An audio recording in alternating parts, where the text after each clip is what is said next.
Bonjour. Vous aimez les mangas? Hein? Savez-vous d'où proviennent les mangas? Non? Eh bien, figurez-vous... Ta gueule! Présente-nous les mangas et casse-toi!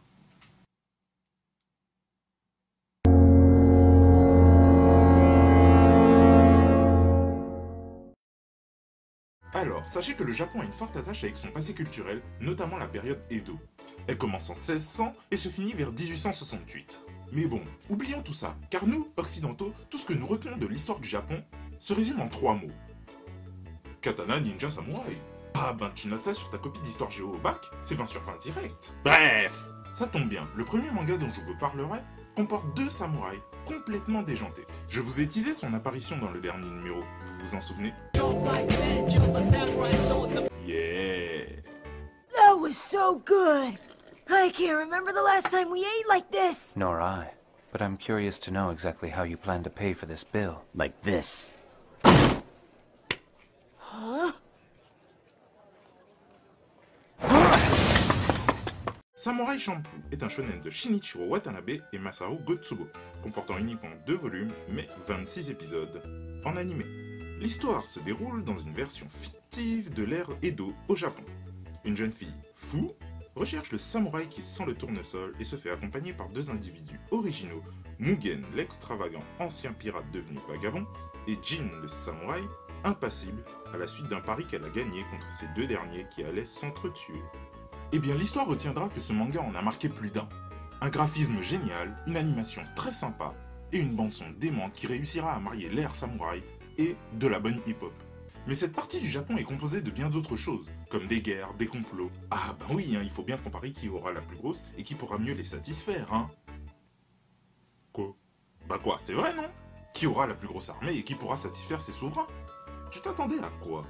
Seirei no Moribito est un shonen de Naoko Uehashi et Kamui Fujiwara, comportant uniquement 3 volumes, mais 26 épisodes dans l'anime. Tous les 100 ans, un esprit marin sacré pond un œuf avant de mourir, œuf qui est placé au sein d'un être vivant.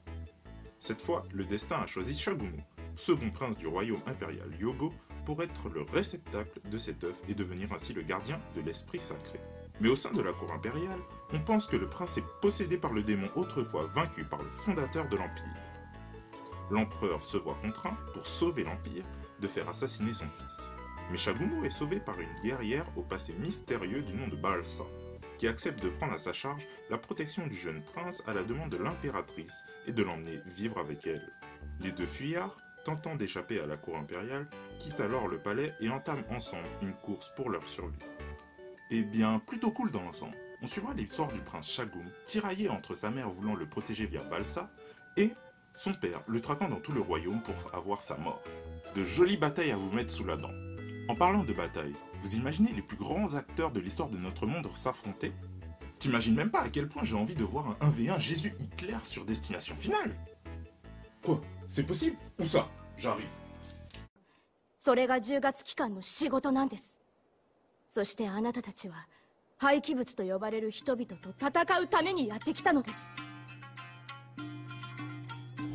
知るか？何それ？勝手に決めんの？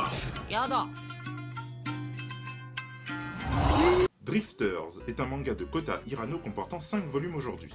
Toyohisa Shimazu, jeune samouraï participant à la bataille de Sekigahara à l'époque du Japon féodal, se retrouve soudain plongé dans un autre monde. Rapidement, il découvre que plusieurs autres guerriers renommés ont dérivé dans cette dimension. Le jeune homme se retrouve plongé dans une guerre sans merci dont il ignore encore les tenants et les aboutissants.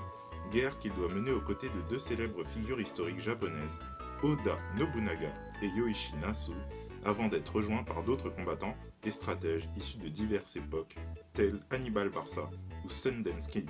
Ces personnages historiques sont tous des combattants ou des stratèges militaires et politiques rompus à l'art de la guerre. 2 personnages, fictifs quant à eux, sont à l'origine de l'apparition de ces figures guerrières dans ce monde. L'agent Purple et une jeune fille vêtue de noir nommée Easy. Tous 2 enlèvent ces guerriers et tacticiens du monde réel par un système de portes dimensionnelles pour mener par leur biais une lutte indirecte dont les motifs restent encore inconnus. Les personnages concernés se trouvent divisés en 2 groupes. Les parias, envoyés par Easy, désirent détruire le monde tandis que les Drifters, envoyés par l'agent Purple et aidés par l'organisation Octobre, une guilde de magiciens sont censés les en empêcher. Court mais intense, où les personnages historiques ou légendes de notre monde s'opposent et ou cohabitent. Des combats épiques et intenses à en donner la chair de poule. En tout cas, l'histoire nous dira si vous avez apprécié ce numéro. A bientôt pour de nouvelles vidéos. Dab, Salabada.